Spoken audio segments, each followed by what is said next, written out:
Hi, everyone. My name's Anthony Agby. Welcome to my talk. I am an Android engineer at Mapbox, and I've been working in location technology on mobile devices for the last, I'd say, 6 or 7 years, so hopefully I know what I'm talking about. Let's get started. So, location on Android. It's very daunting for a first-time developer. It's really hard to know where to go, what to do, how to get the best location information on an Android device. There are really 3 main questions you got to ask yourself. Which location providers am I using? How to get background location, and that's especially important after the Oreo update. And then how to clean up location data. So in an urban setting, location data is very, very poor. How do you clean up that data? So first, let's talk about location providers. The native Android APIs, there are 3 main providers. There's passive, GPS, and network. A passive provider does basically what it says. It's passive. It sits there, and any location point that the device or another application gets while it's active, it'll pass along to you. It listens for that. There is also a GPS provider, which actively turns on all the GPS antennas, tries to triangulate your location off of satellites, and then the network provider, which uses a combination of cell and Wi-Fi data to determine your location. Google also has its own provider called the Fuse Location Provider. What this does is it's a combination of the GPS and the network provider and an extra special sauce that Google has to try and determine your location and manage those systems together. So, what should you do? Well, Google has a solution for you. They want you to just Google it. Just use the Fuse Location Provider. That's what they want. And there are a lot of benefits to the Fuse Location Provider. It actually gets you, it actually is what they push the most. So it utilizes it, so on all their documentation, they push this for developers. It also has all the bells and whistles that Google wants you to have. So that's where they put all their stuff into. But is that really what you should do? So basically, you're at the mercy of Google's algorithm when you use the Fuse Location Provider. What is this location point they're giving you? Is it a real point? Is it a software-generated point?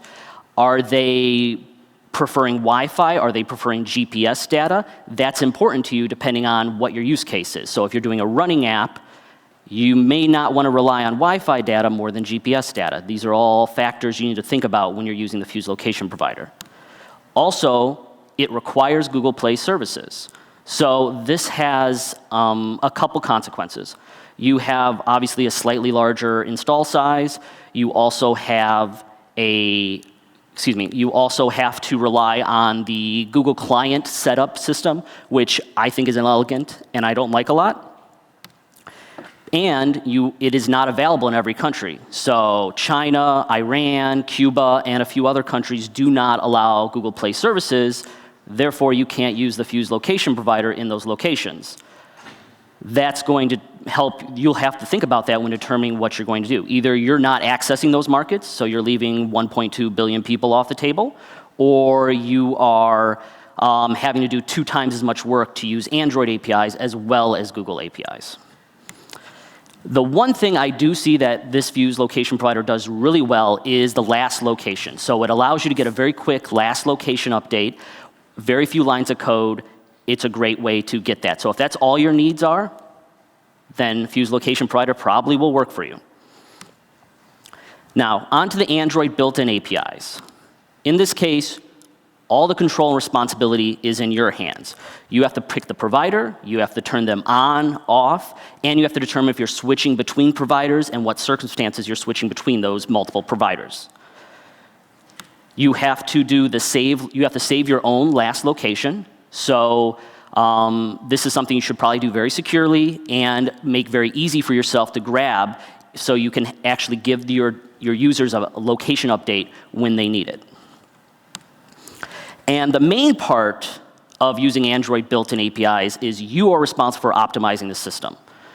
And what that really comes down to involving location technologies is managing battery versus accuracy. So, battery versus accuracy. You have to balance the system. So what that means is, which providers are you using? Are you only using one? Are you using all three of the Android providers, just two? When are you using them, and how do you switch between them? How often do you turn it on or off? So one feature that I have noticed and worked on is basically the warm-up and burst of GPS data. What this basically means is you turn the GPS on for a long period of time until it's actually warm. This is usually about 30 seconds. And I know that sounds long, but this is specifically for longer periods of time of location tracking. So a fitness route, a navigation route. This will help you get really highly accurate data, because anything less than 20 seconds is actually pretty bad data from the GPS antenna. So you want anything 20 to 30 seconds, then you start getting really good data. And the burst option is just like this. You're going to turn the GPS on and off. And how this will work is you turn it on for 30 seconds, turn it off for 10 seconds, then turn it back on for 5 to 10 seconds, turn it back off. For longer routes, this actually gets you a better battery burn rate. You were using the GPS half the time, but since it's already pre-warmed and it doesn't take very long to get a new location, a new highly accurate location point from the GPS anymore when you turn it back on. This really, I've seen this cut battery burn rate in half when using this method. Another trick you should do is combine GPS data with Wi-Fi data. And when you should use Wi-Fi data is either right when you're starting up an app, when you're waiting for the GPS to warm up, in between those bursts. You want to use the use Wi-Fi data to fill in those gaps. And another really good use case for Wi-Fi data is using it during car navigation. Because to collect Wi-Fi data, someone literally drives around and determines Wi-Fi points and connects those with GPS points in a car. Those points are lined up very close to a road. You can use that to your advantage. Also, you need to think about specific triggers. And what I mean by this is, when are you going to turn on the location services? Is it as soon as this app opens? Are you going to turn it on briefly to get a location, then turn it off until they need to start a navigation route? What is the reason you're using location in your app, and only use it for those purposes, or you're going to cause battery issues. Now let's switch gears really quick, talk about background location on Oreo devices. If you haven't heard, background services are dead. You can no longer have a service running in the background, intermittently collecting location data, sending it back, using it to determine check-in, check-out entrance data, things like that. So how do you get around with that now? You have basically three solutions.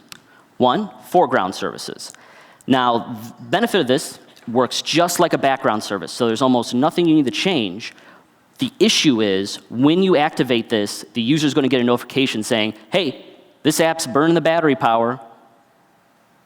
You don't want that. Someone's going to uninstall your app, someone's not going to use it. How do you get around that? Is you actually provide value within that notification. So you are providing them weather updates. You are providing them with navigation controls. You are providing them even music. You are providing them with fitness controls. All of these will be beneficial, and if that use case fits you, then you can use a foreground service. There's also geofences, and that's, if you don't know what a geofence is, that is a digital fence around a geographic area that you can detect entrance, exit, and dwelling in.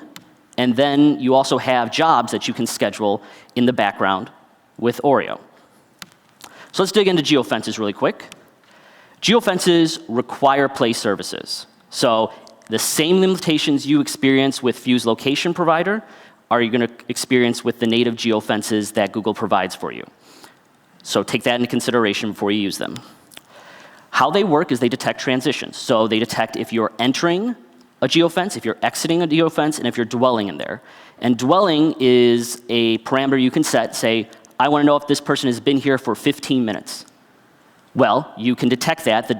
Once the user enters a geofence, it'll wait 15 minutes, see if they're still there, and then send you a notification like that, to that effect. The only thing I found I found a couple things wrong with this, though. Geofences tend to be unreliable. They don't always trigger when you expect them to trigger, and many times they are very delayed in their triggering. So this leads to a whole nother problem where you can actually miss transitions. So a good example for this is, say, hey, you want to remind someone to go get gasoline, go get gasoline when they go by this exit. Well, if your system is slow, they can actually travel through that entire geofence without actually triggering that notification. No exit, no entrance, no dwell information. You can be put at a disadvantage, and they might run out of gas, as an example. Job Scheduler is actually my preferred way to get background location data. So what it utilizes is specific triggers. So you can set it based on time, based on battery level, based on network type, based on storage level, based if the device is plugged in, and you can trigger jobs to happen that meet those particular parameters. One of the best benefits of using locations in Job Scheduler is you will actually be able to piggyback off foreground location collection. And what I mean by this is, say someone is running a fitness app in the foreground. If you have a location-specific job, the Android operating system will go, hey, this is a location-based job. I should run this when they're running location in the foreground, and we'll start running your jobs at the same time. So this will benefit you in collecting location data from other systems that are already using it, so you're not even using battery at that point. You're just collecting it as other systems using it. So this is beneficial for fitness apps, navigation apps, and even Instagram turns on location every time you enter the app. That can start triggering location jobs to run if you need specific data. Now here's an example, a very small example of a scheduled job and how it runs. So this job is scheduled to run every 5 to 10 minutes, the periodic, and then I also have it set to run only when there's a network connection. Pretty simple, no big deal. In the background, when this job runs, there's a lot of special sauce going on where I'm actually collecting location data. So I have location running for a set amount of time, I have it bursting, and I'm collecting it, and this is the result. So as you can see on the west side of the map, that's me biking to work. That's my commute. So you can see the route of where I'm commuting. The GPS is bursting at that time, piggybacking off a fitness application. In the south, you can see I'm just walking around my neighborhood, going to places, doing things in my neighborhood. And then up on the east side of the map, you can see venue detection, restaurants, houses I've been to, things like that. These are all 3 different forms of data that can be tailored to 3 different occasions or states you need. So if you need to do a check-in app, venue detection's better. If you need to do something related to fitness and tracking how often someone's working out, if they're reaching their goals, that could be better. Finally, I want to touch on the urban canyon effect. This, if you're not familiar with this, it happens when you have tall buildings. So basically what's happening is the satellites are being blocked. The data is coming down and it's bouncing around, being blocked, not reaching where it needs to. So this will cause your Uber driver to be on the other block. This will cause you to be lost. You can see the little marker on the Maps app moving around, drifting, trying to figure out where you're at. So this is basically the result, you and your Uber driver trying to figure out, where are you? So I found 3 ways that really help in mitigating this, and let's look at them really quick. First, filter out inaccurate data. So when you get a location point back, one of the parameters you receive is horizontal accuracy. If that is over 100,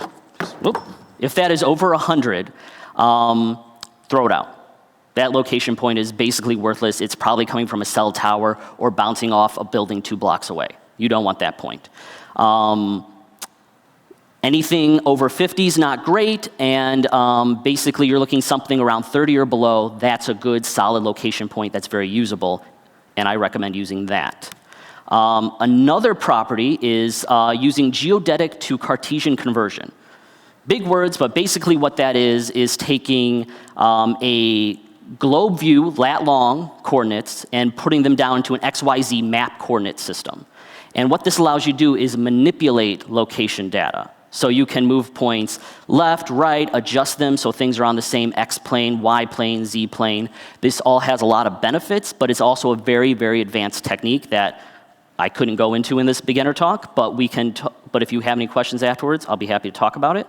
But it's a very advanced technique that can be used to change data, manipulate data, and calculate differences between location data. The simplest and actually one of the best ways to clean up location data is actually simply averaging the data. So what I mean by that is, as it sounds, you take a sample size of location data in a location. So you grab 5, 10 points, then you add up all the latitudes, divide, add up all the longitudes, divide, and now you have an actually really clean, really useful location point that is much more accurate than the raw data you're getting. Now, I want to show you an example of this in action, actually. As you can see, DC has smaller buildings than most other places, but bear with me. You're starting to collect location data, and as you can see, it's starting to slowly drift, bounce around, and then go straight down this street. What I do is then I take all that data, average it, and get a solid location point from that location data. So instead of being on the other side of the street, instead of being all the way down the road, I'm actually standing on that corner, and this is where I was when I was collecting this data. It's very easy technique, very simple, but something to keep in mind to really up your game on your accuracy of the data you're collecting.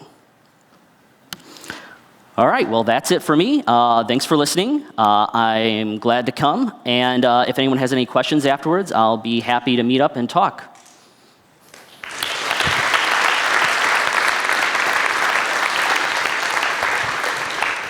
As you already know, there are 2 microphones on the side of the stage. We have time for a pair of questions. So if you have it, ask them, please.